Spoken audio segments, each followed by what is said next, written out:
नमस्कार, good morning, सत श्री अकाल। बड़ा दिन जंग के हिसाब से बड़ा दिन, आज सोमवार का दिन है, बड़ा दिन आपके हमारे लिए भी। लेकिन जंग के हिसाब से अगर देखा जाए तो यहां पर परिस्थितियां बहुत बिगड़ती हुई नजर आ रही हैं। अमेरिका धमकी पे धमकी दे रहा है। अमेरिका अब तो पॉप लियो को भी धमका रहा है और यानी डोनाल्ड ट्रंप धमका रहे हैं। लेकिन इन सब के बीच ईरान जो है वो अपनी राह पे आगे बढ़ता हुआ दिखाई दे रहा है। ईरान साफ साफ कह रहा है कि आप हमारे ऊपर जितना जो करना है, जुल्म ढाना है ढाइए, लेकिन उसका असर आपके ऊपर भी पड़ेगा। और तेल को अगर रोकने की आप कोशिश कर रहे हैं, क्रूड ऑयल को रोकने की कोशिश हॉर्मुज में कर रहे हैं, तो इसके बाद परिस्थितियां और बिगड़ेंगी तो हालात आपके यहाँ के भी खराब होंगे, ये तय मानिए। ये बात ईरान कह रहा है। ईरान के विदेश मंत्री अब्बास अरागची ये बात साफ साफ कह रहे हैं। साथ में पुतिन, उधर व्लादिमीर पुतिन, आप जानते हैं रूस के राष्ट्रपति, उन्होंने साफ साफ ऑफर दे दिया है। उन्होंने कहा है कि ईरान और ईरान के राष्ट्रपति पेजेश्कियान से उन्होंने बातचीत की है, टेलीफोनिक कन्वर्सेशन, और इस कन्वर्सेशन के बाद उन्होंने साफ साफ कहा कि जो इस्लामाबाद में जो वार्ता यहां सफल नहीं हो पाई, बेनतीजा रही, उस वार्ता को आगे पटरी पर लाने के लिए, कूटनीतिक प्रयास के लिए, कूटनीतिक रास्ते पर समाधान खोजने के लिए हम मध्यस्थता करने को तैयार हैं। यानी रूस जो है वो मध्यस्थता करने को तैयार है और रूस कह रहा है कि आइए और हम बातचीत को आगे बढ़ा सकते हैं। लेकिन रूस खुद, आप जानते हैं कि यूक्रेन युद्ध में खुद वो फंसा हुआ है और ऐसे में वो ईरान के साथ कैसे वार्ता करवाएगा। लेकिन रूस ईरान की खूब मदद कर रहा है, चीन ईरान की खूब मदद कर रहा है। अब बात यहां पर ईरान और रूस के बीच जो एक पुरानी दोस्ती है, उस दोस्ती से आगे बढ़ते हुए साफ साफ बात उस पर आ गई है कि मध्यस्थता अगर आप चाहते हैं तो हम करवा सकते हैं। यहां पर व्लादिमीर पुतिन ने कही है ये बात। और इन सबके बीच डोनाल्ड ट्रंप को अभी आप देख रहे हैं, डोनाल्ड ट्रंप यहां पर पॉप लियो के बारे में बहुत ही अभद्रता के साथ यहां पर अपनी बात रख रहे थे। पॉप लियो, आप जानते हैं कि वेटिकन सिटी और अमेरिकन है, वो पहले अमेरिकन हैं जो पोप बने कैथोलिक चर्च के। आप जानते हैं वेटिकन सिटी जो है वहाँ के जो मुखिया होते हैं, हेड होते हैं, और पूरी दुनिया के कैथोलिक चर्चेज के जो मुखिया होते हैं वो पोप होते हैं। और पोप लियो को लेकर, लियो 14 को लेकर जो बातें यहाँ पर कही है डोनाल्ड ट्रंप ने, वो खतरनाक है, क्योंकि आने वाले समय में इसका असर काफ़ी पड़ सकता है। दुनिया भर के अलग अलग चर्चेज में भी असर पड़ सकता है। लेकिन इन सब के बीच जो राजनीति है, राजनीति और राजनीति के साथ साथ जब आप जंग की मैदान में आप होते हैं तो आपको बहुत सारे डिसीजंस, बहुत सारे फैसले तत्काल लेने पड़ते हैं। लेकिन डोनाल्ड ट्रंप यहाँ पर क्या तात्कालिक फैसलों की तरफ बढ़ते हुए नजर आते हैं, या डोनाल्ड ट्रंप यहाँ से अपने लिए विषम परिस्थितियां निर्मित करते हैं, ये एक बहुत महत्वपूर्ण बात हो जाती है। लेकिन इन सब के बीच दूसरी बात यहाँ इंपॉर्टेंट ये आती है कि डोनाल्ड ट्रंप ने जब जैसे ही कहा कि अब हॉर्मुज को हम घेरेंगे, तमाम पोर्ट जो ईरान से के पोर्ट हैं उनको हमारे नेवल जो हैं वो घेरेंगे, हमारे नेवी, हमारे युद्धपोत घेरेंगे, रोकेंगे, और वहाँ पर वहाँ से यानी ईरान से कोई भी अगर क्रूड ऑयल खरीदता है तो उसको हम खरीदने नहीं देंगे। ईरान की तरफ आने वाले या ईरान की तरफ जाने वाले जहाज़ों को हम रोकेंगे, ये बात यहाँ पर कही है। और इन्होंने फिर से मदद मांगी है नाटो कंट्रीज से, लेकिन नाटो कंट्रीज में मैक्सिमम देश ने ऑलरेडी मना कर दिया है और यहां उनकी नाराजगी और दिखाई देती है डोनाल्ड ट्रंप की। डोनाल्ड ट्रंप कहते हैं कि नाटो कंट्रीज हमारी मदद नहीं कर रहे हैं, हम अरबों खरबों रुपए नाटो के ऊपर खर्च करते रहे हैं, और आज जब हमारी जरूरत है, हमें जरूरत है, तो वो मदद नहीं कर रहे हैं, तो अब हम भी आपको मजा चखाएंगे आने वाले समय में। ये बातें हो रही हैं यहां पर महत्वपूर्ण। लेकिन इन सबके बीच खासकर इन सब के बीच जब अब्बास अरागची कह रहे हैं कि पेट्रोल पंप पर मौजूदा कीमतों का आनंद लें, अब्बास अरागची माफी चाहूँगा, गालिबाफ, बागेर गालिबाफ का ये कहना है, जो वहाँ के ईरान के जो संसद के स्पीकर हैं, बागेर गालिबाफ, देखिए एमबी गालिबाफ क्या कह रहे हैं। मोहम्मद बागेर गालिबाफ कह रहे हैं कि पेट्रोल पंप पर मौजूदा कीमतों का आनंद लें। इस तथाकथित नाकाबंदी के चलते जल्द ही आपको $4 से $5 वाले पेट्रोल की याद आने लगेगी। जल्द ही आपको $4 से $5, ये बात बता रहे हैं, वो कह रहे हैं अमेरिका के लिए, अमेरिकन्स के लिए, कि इसका आप मज़ा लीजिए। आने वाले समय में बहुत जल्द आपको $4 से $5 प्रति लीटर वाले पेट्रोल की याद आने लगेगी। ये बात यहाँ मोहम्मद बागेर गालिबाफ कह रहे हैं। और लेकिन इनके अलावा अब्बास अरागची का बयान भी बहुत महत्वपूर्ण हो जाता है। अब्बास अरागची कह रहे हैं कि 47 वर्षों में सर्वोच्च स्तर पर हुई गहन वार्ता में ईरान ने युद्ध समाप्त करने के लिए संयुक्त राज्य अमेरिका के साथ सद्भावनापूर्ण बातचीत की, लेकिन इस्लामाबाद समझौता ज्ञापन से कुछ ही कदम, यानी एमओयू से, जो एमओयू होना था इस्लामाबाद एमओयू, उससे कुछ ही कदम दूर हमें उग्रवाद, बदलते लक्ष्यों और नाकाबंदी का सामना करना पड़ा। कोई सबक नहीं सीखा गया। सद्भावना से सद्भावना उत्पन्न होती है, शत्रुता से शत्रुता उत्पन्न होती है। ये बात इन्होंने कही है कि अगर आप किसी के प्रति प्रेम रखेंगे तो प्रेम उत्पन्न होगी, प्रेम उत्पन्न होगा, और अगर आप किसी के प्रति नफरत रखेंगे तो नफरत होगी। तो ये बात साफ साफ बता रहे हैं यहाँ पर अब्बास अरागची, जो ईरान के विदेश मंत्री हैं, ईरान के विदेश मंत्री। लेकिन पोप लियो की मैं बात कर रहा था, पोप लियो 14, उनकी बात मैं कर रहा था, और उनको लेकर जिस ढंग से डोनाल्ड ट्रंप ने ट्वीट किया है, जिस ढंग से डोनाल्ड ट्रंप ने ट्रूथ सोशल पे लिखा है, उसके वो बहुत इंपॉर्टेंट हो जाता है। जरा उसको लेके आइए, बड़ा है लेकिन इंपॉर्टेंट है। ये देखिए यहाँ पर क्या कह रहे हैं। पोप लियो अपराध के मामले में कमजोर हैं। पोप लियो अपराध के मामले में कमजोर हैं और विदेश नीति के लिहाज से बेहद कमजोर हैं। वो ट्रंप प्रशासन के डर की बात तो करते हैं, लेकिन कोविड के दौरान कैथोलिक चर्च और अन्य सभी ईसाई संगठनों के उस डर का जिक्र तक नहीं करते। जब चर्च में प्रार्थना सभाएं आयोजित करने पर यहां तक कि बाहर जाकर 10-20 फीट की दूरी बनाए रखने भर भी पादरियों, मंत्रियों और अन्य सभी को गिरफ्तार किया जा रहा था। कोविड की बात कर रहे हैं। मुझे उनका भाई लुई उनसे कहीं ज्यादा पसंद है, क्योंकि लुई पूरी तरह से मागा यानी मलेशियाई राष्ट्रीय हिंसा समर्थक है। वो इस बात को समझते हैं यहाँ पर साफ साफ, जबकि लियो नहीं समझते। मुझे ऐसा पोप नहीं चाहिए जो ईरान के पास परमाणु हथियार होने को जायज समझे। मुझे ऐसा पोप नहीं चाहिए जो ये सोचे कि अमेरिका द्वारा वेनेजुएला पर हमला करना बेहद बुरा है। एक ऐसा देश जो भारी मात्रा में ड्रग्स अमेरिका भेज रहा था, और इससे भी बुरा अपने कैदियों,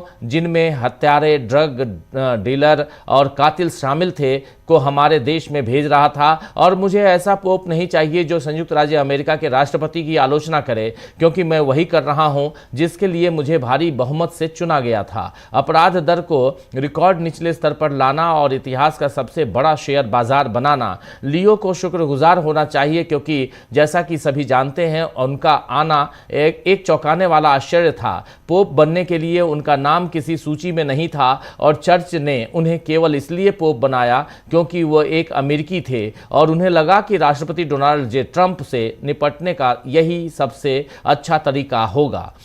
अगर मैं व्हाइट हाउस में नहीं होता तो लियो वेटिकन में नहीं होते। दुर्भाग्य से अपराध और परमाणु हथियारों के मामले में लियो की कमजोरी मुझे रास नहीं आती, और न ही ये तथ्य कि वो ओबामा के समर्थकों जैसे डेविड एक्सलरोड से मिलते हैं, जो वामपंथी विचारधारा का एक हारा हुआ व्यक्ति है और चर्च जाने वालों और पादरियों की गिरफ्तारी चाहता था। लियो को पोप के रूप में अपनी जिम्मेदारी समझनी चाहिए, सामान्य ज्ञान का उपयोग करना चाहिए, कट्टर वामपंथियों को खुश करना बंद करना चाहिए, और एक महान पोप बनने पर ध्यान केंद्रित करना चाहिए, न कि एक राजनेता बनने पर। इससे उन्हें बहुत तकलीफ हो रही है, और उससे भी ज्यादा महत्वपूर्ण बात यह है कि इससे कैथोलिक चर्च को भी बहुत नुकसान हो रहा है। यह बात यहां पर कह रहे हैं डोनाल्ड ट्रंप यह बात कहते हुए साफ साफ पोप के ऊपर हमला कर रहे हैं। और पोप लियो जो हैं वो वेटिकन सिटी और अमेरिकन हैं, पहले अमेरिकन जो पोप बने, और इन पर सीधा हमला कर रहे हैं यहाँ डोनाल्ड ट्रंप का ये हमला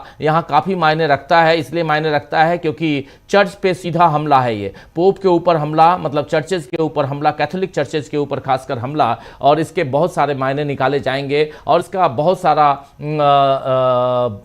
असर भी हम देखेंगे आने वाले समय में। और इसीलिए जरा इस पर थोड़ा आप आने वाले समय में ठहरिए और इस पर विचार विमर्श कीजिए। आने वाले समय में इस पर बहुत सारी बातें होंगी, इतना तय मानिए। क्योंकि आज की तारीख में ये देखिए कि जितने लोग, जो भी ईरान का समर्थक है या जो भी ईरान डोनाल्ड ट्रंप को कहता है कि आप गलत कर रहे हैं, वो डोनाल्ड ट्रंप के लिए गलत हो जाता है। यानी डोनाल्ड ट्रंप अपने आप को दुनिया में सबसे ऊपर समझ बैठे हैं। डोनाल्ड ट्रंप का और ये पोप पे क्यों हमला कर रहे हैं? क्योंकि डोनाल्ड ट्रंप की एक तस्वीर जीसस क्राइस्ट की तरह दिखाते हुए एक शेयर की गई। डोनाल्ड ट्रंप ने खुद खुद शेयर की, उसके बाद से पोप ने उस पर टिप्पणी की, और उसके बाद फिर पोप ने जब टिप्पणी की तो पोप पर यह पलटवार कर बैठे डोनाल्ड ट्रंप को आज की तारीख में उनके अलावा कोई भी उनसे बड़ा नजर नहीं आ रहा है, और यह दिवालियापन कहलाता है। यह कहीं ना कहीं आपको मानसिक दिवालियापन की तरफ ले जाता है, जो यहां डोनाल्ड ट्रंप का दिखाई दे रहा है। इसीलिए यहां पर बात जो है वो इंपॉर्टेंट हो जाती है। तो डोनाल्ड ट्रंप यहां पर परेशानी में फंसते हुए नजर आते हैं। डोनाल्ड ट्रंप ने सेंटकॉम को, अपने सेंट्रल कमांड को भी कह दिया कि आप वहां जाइए, यानी ईरान के जो पोर्ट्स हैं उसको घेर लीजिए। नेवी को भेज दिया उन्होंने। लेकिन क्या यहां पर नेवी को भेजने के बाद ईरान जो है वो डर जाएगा?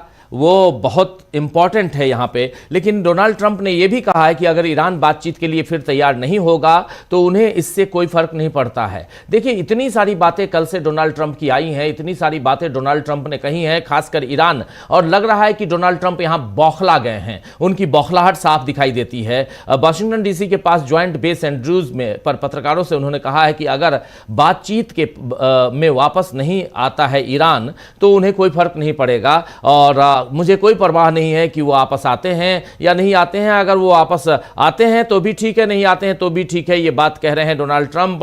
और उसके बाद कह रहे हैं कि जो कोई भी अवैध शुल्क हॉर्मुज पर लेगा या देगा उसे खुले समुद्र में सुरक्षित रास्ता नहीं मिलेगा। यानी वो सीधा, अगर कोई भी टैक्स हॉर्मुज में पटा रहा है, ईरान को टैक्स दे रहा है, उसको खुले समुद्र में हम रास्ता नहीं देंगे। ये बात यहां पर डोनाल्ड ट्रंप कहते हुए नजर आ रहे हैं। हॉर्मुज को मुख्य मुद्दा डोनाल्ड ट्रंप ने बना लिया है, और हॉर्मुज को मुख्य मुद्दा बनाने के बाद क्या यहां से गाड़ी पटरी पर आते हुए दिखाई देती है? क्या यहां से डोनाल्ड ट्रंप जो हैं वो परेशानियां निर्मित कर रहे हैं दूसरों के लिए, परेशानियां क्रिएट कर रहे हैं दूसरों के लिए, या खुद के लिए क्रिएट कर रहे हैं? एक बड़ा सवाल यहां पर पैदा होता है, और इसलिए ये महत्वपूर्ण हो जाता है कि आखिर क्यों। लेकिन दूसरी सबसे बड़ी बात यहां पे होती है कि इसमें चीन और ऑस्ट्रेलिया, इन दोनों के भी बयान आते हैं सामने। ऑस्ट्रेलिया ने घोषणा की है कि वो हॉर्मुज स्ट्रेट की अमेरिकी नौसैनिक नाकाबंदी में शामिल होने पर